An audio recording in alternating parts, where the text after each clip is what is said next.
Women of all races are equally as vulnerable to abuse by an intimate partner.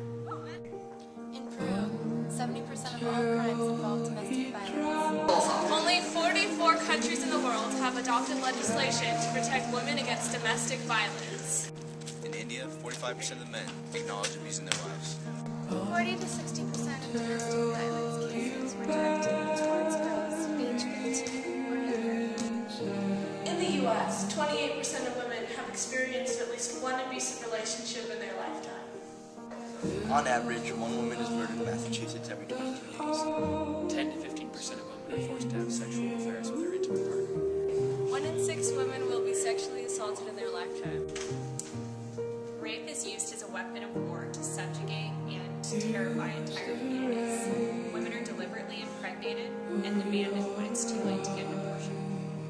Abused women are statistically less likely to have the courage to make their own choices, making them more likely to live environmentally unsustainable lives. A survey we conducted at school revealed that 72% of students did not know that there were shelter services for women in the community. And 46% of students did not know that verbal abuse qualifies as domestic violence. So what can we do? What are we going to do about this? How can we solve this? Now what are we going to do? What can we do? Now what can we do? How can we solve this problem? How can we fix it? What can we do about it? How do we fix this? How can we resolve this crisis? So what are we going to do to solve this?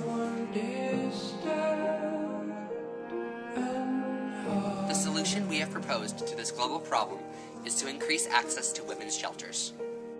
We got this idea from the Beijing Declaration and Platform for Action, which calls on governments to, quote, provide well-funded shelters and relief support for girls and women subjected to violence, as well as medical, psychological, and other counseling services, and free, low-cost legal aid where it is needed, as well as appropriate assistance to enable them to find a means of subsistence. To prove that our solution is effective, we have found studies that show that shelter services lead to a 60 to 70% reduction in assault and re-assault rates, and of women in the 3 to 12 month period of women that had shelter services and women that did not. Of course, we need to acknowledge that this won't solve all domestic abuse problems. These shelters will take time to build, and even when built, women will still need to gain the courage to go attend.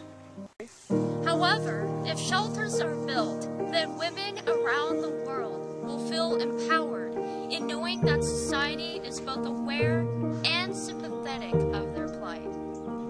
So let's make a difference. Let's increase access to women's shelters around the world. He drives you mad.